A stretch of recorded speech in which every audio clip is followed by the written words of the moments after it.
सो hey everyone, आज के इस वीडियो में हम बात करेंगे जेकेएसएसबी की जो वार्डर की पोस्टें निकाली गई हैं। तो उसके रिगार्डिंग काफ़ी हमें कमेंट्स देखने को मिले पिछले वीडियो में, जिसमें आप सभी ने पूछा हमारी ग्रेजुएशन अभी पेंडिंग में है या फिर ग्रेजुएशन कंप्लीट है, क्या हम इस फॉर्म को अप्लाई कर सकते हैं। देन उसके बाद हमारा रिज़ल्ट आने वाला है कुछ दिनों में, तो क्या हम फॉर्म अप्लाई कर पाएंगे। देन हमने 10th तक कर रखी है, 12th नहीं की है, तो ये चीज़ें आज के इस वीडियो में डिस्कस करेंगे। वीडियो को लास्ट तक देखना। इस वीडियो में मैं पूरा एडवर्टीजमेंट आपको कवर कर दूंगा, ठीक है। ये स्पेशल वीडियो आप सभी के लिए रहेगा, सिर्फ वार्डर का ये एडवर्टीजमेंट। इसमें वार्डर का सिलेबस तक हम जो है यहाँ पे डिस्कस करेंगे।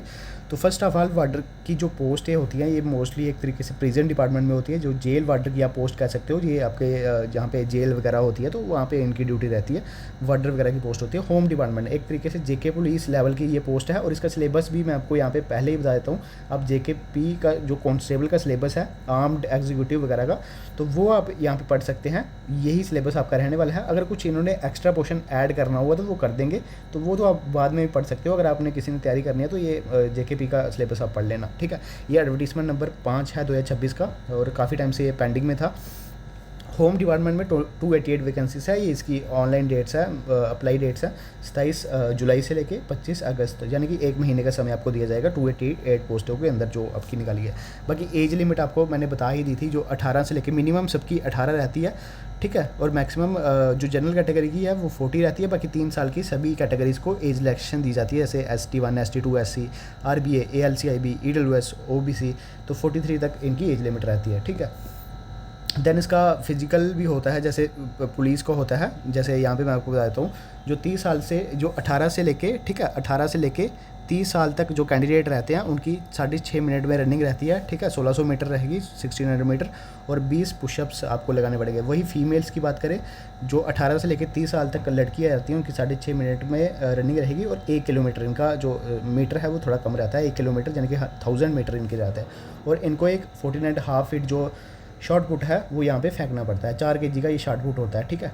और 30 से 40 का अलग से क्राइटेरिया, जो 30 और 40 ईयर्स के एज में आते हैं उनके 7.5 मिनट रहते हैं, ठीक है। 16 इनके पुशअप्स भी थोड़े कम रहते हैं, तो लड़कियों का भी यहाँ पे देख लेना। और इसी तरह 40 ईयर्स से अब जो है 40 ईयर्स से ज़्यादा जो है उनका भी यहाँ पे देख लेना, ठीक है। तो ये चीज़ यहाँ पे मेंशन है, और एक्स सर्विसमैन वगैरह भी इसमें इंक्लूड किए जाएंगे, इस यहाँ से देख लेना। उसके बाद चलिए आगे बढ़ते हैं। जो मेन है कैटेगरी वाइज पोस्टें मैं आपको बता देता हूँ। इसमें ओपन कैटेगरी की 115 पोस्टें हैं, SC की 23, ST1 की 29, ST2 की 29, OBC की 24, ALCIB की 11, RBA की 29, EWS की 28। टोटल 288 पोस्टें यहाँ पे आपकी यहाँ पे देखने को मिलेगी। तो अभी जो आपके फॉर्म अप्लाई होने वाले हैं, ये मैं आपको बता देता हूँ। क्वालिफिकेशन के ऊपर काफ़ी चर्चा चल रही है। तो मिनिमम जो है मैट्रिक, यानी कि अगर आपने 10th पास कर रखी है तो आपका फॉर्म लग जाएगा, ठीक है। 11th आपने नहीं भी कर रखी है या 12th आपने नहीं भी कर रखी है तो कोई प्रॉब्लम नहीं है, 10th बेसिस पे ये फॉर्म है।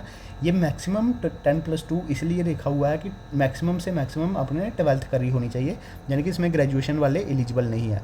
अब एलिजिबल क्यों नहीं है, ये डिपार्टमेंट ने अपने हिसाब से क्राइटेरिया चेक किया होगा। जो भी स्टेट में जो है कुछ भी हो सकता है, स्टेट जो है अपने हिसाब से क्राइटेरिया डिसाइड कर सकती है, ठीक है। जो भी कर सकती है, स्टेट ने यही क्राइटेरिया अब डिसाइड किया है। अब ये जो है आपका क्राइटेरिया रहेगा।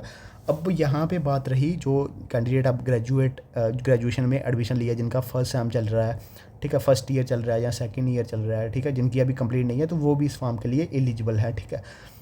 दूसरे नंबर पे आते हैं वो कैंडिडेट जो रीअपीयर हैं, ठीक है। इनके 1 या 2 सब्जेक्ट या फिर 3 सब्जेक्ट रीअपीयर में है, यानी कि उनकी ग्रेजुएशन कंप्लीट नहीं हुई है, वो भी इस फॉर्म को अप्लाई कर सकते हैं। तीसरे नंबर पे वो कैंडिडेट आते हैं जिनका भी रिजल्ट आने वाला है, ठीक है, रिजल्ट आने वाला है। अगर ये जो आपके फॉर्म लग रहे हैं, ठीक है, यानी कि जैसे 27 जो है जुलाई को आपके फॉर्म लगने हैं, ठीक है। 27 जुलाई से पहले पहले अगर आपका रिज़ल्ट आ गया, ठीक है, तो आप जो है फॉर्म को नहीं अप्लाई कर सकते, ठीक है। फॉर्म को नहीं अप्लाई कर सकते। अगर आपका रिज़ल्ट यानी कि 27 से फॉर्म शुरू होते हैं, अगर 27 तारीख को आपने फॉर्म फिल कर लिया, आपका 28 तारीख को रिज़ल्ट आ गया, ठीक है, 28 तारीख को आपकी ग्रेजुएशन कंप्लीट हो जाएगी, तो उस केस में जो है आपका यहाँ पे एक तरीके से कहा जाए तो आपका फॉर्म एक्सेप्ट हो जाएगा। यानी कि आपकी ग्रेजुएशन जिस दिन आपने फॉर्म लगाया है उसके बाद आपकी ग्रेजुएशन कंप्लीट होनी चाहिए, बस इतना सा याद रखिएगा आप, ठीक है। ये आपकी सबकी जो है जो डाउट्स थे वो मैंने आपको यहाँ पे कवर कर दिए। अगर और कुछ भी डाउट है वो भी आप बता देना। बाकी मिनिमम मैट्रिक और मैक्सिमम 10+। अब ग्रेजुएशन वाले कैंडिडेट बोलेंगे कि हम जो है फॉर्म को अप्लाई कर देंगे, ठीक है। तो क्या हुआ था कि जो क्लास 4th की एडवर्टीज़मेंट आई थी फर्स्ट टाइम, उस टाइम आपको पता ही है कि जेकेएसएसबी की पुरानी वेबसाइट थी, इतना सारा डाटा भी नहीं था उनके पास, और तब डिजी लॉकर वगैरह भी नहीं थे। तो उस टाइम बच्चों ने ग्रेजुएशन वालों में फॉर्म लगाए थे और कुछ हो भी गए थे। लेकिन उसके बाद जो है, जो आपकी वाइल्ड लाइफ गार्ड की पोस्टें आई, और भी काफ़ी सारी पोस्टें निकाली गई, ठीक है, ड्राइवर की पोस्टें निकाली गई, उसमें बच्चों को 2 साल का जो वहाँ पे बैन किया गया है, ठीक है। 2 साल तक वो जेकेएसएसबी का फॉर्म नहीं लगा सकते हैं। और कोर्ट केस भी एक हुआ था, उसमें भी उनको यहाँ पे जेकेएसएसबी को डायरेक्शन दी गई थी कि इन बच्चों को यहाँ पे बाहर किया जाए। चलिए मैं आपको वो जजमेंट बता देता हूँ, ठीक है।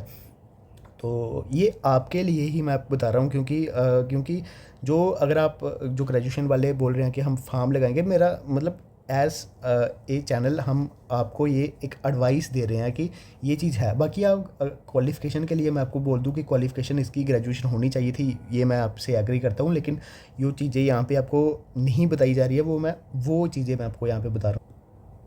तो जैसा कि मैंने आपको बताया, ये जो वो जजमेंट है, ठीक है, इसमें जो है बच्चों को यहाँ पे, ये जो बच्चों के नाम है, इनको यहाँ पे बाहर किया गया था। तो इन पे आई थिंक 2 साल का बैन भी लगाया गया था। ये 10+2 क्वालिफिकेशन, ये पूरी जजमेंट का जो लिंक है मैं वीडियो के डिस्क्रिप्शन बॉक्स में दे दूँगा, यहाँ से भी आप वीडियो को पॉज करके ये पूरी यहाँ से पढ़ सकते हैं, ठीक है। इसमें डायरेक्शन दी थी कोर्ट ने, ये क्वालिफिकेशन का केस है, जो ड्राइवर की पोस्ट थी आपकी जेकेएसएसबी की।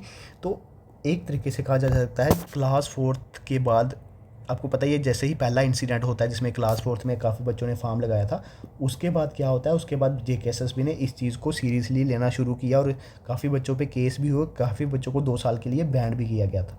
तो इसलिए जो क्राइटेरिया यहाँ पे अभी रखा गया है, तो वो ही सेम क्राइटेरिया यहाँ पे फॉलो होगा। और अगर किसी ने फॉर्म लगाया, बाद में उसको कुछ होता है, तो वो तो बच्चे की खुद की रिस्पॉन्सिबिलिटी होगी।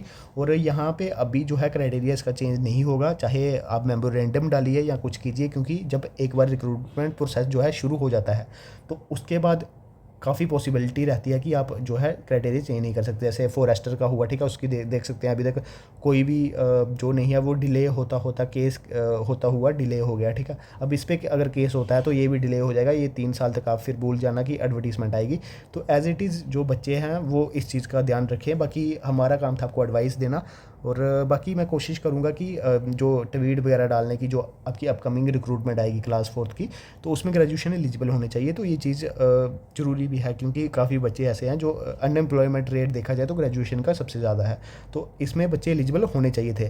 तो ये चीज़ें आपको पहले देखनी चाहिए। अब क्लास 4th का एडवर्टीजमेंट आता है, उसके लिए आप आवाज़ उठा सकते हो अपनी, जो है यहाँ पे आप जा सकते हो, जो भी रिस्पेक्टिव आपके जीएडी वगैरह में, उसमें जा सकते हो, ठीक है। तो ये चीज़ें मैंने आपको बता दी हैं। बाकी जो बच्चों ने क्वेश्चन पूछे थे उन सभी का आई थिंक आपको आंसर मिल चुका होगा। बाकी आप ये एडवर्टीजमेंट डाउनलोड कर सकते हैं। बाकी चैनल्स की बात करें, कुछ चैनल्स ने बोला था कि आप एमएलएस के पास जाइए, यहाँ जाइए, वो जाइए।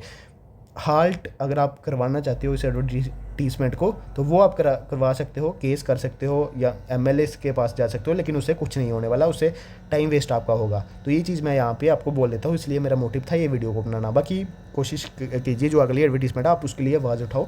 और आई थिंक यही था जो मैंने आपको बताया, जो सही सही बातें थी वो मैंने आपको यहाँ पे बता दी है। बाकी ऑल दी बेस्ट सभी को। मिलेगा ऐसी एक और न्यू वीडियो के साथ, तब तक के लिए जय हिंद, जय भारत।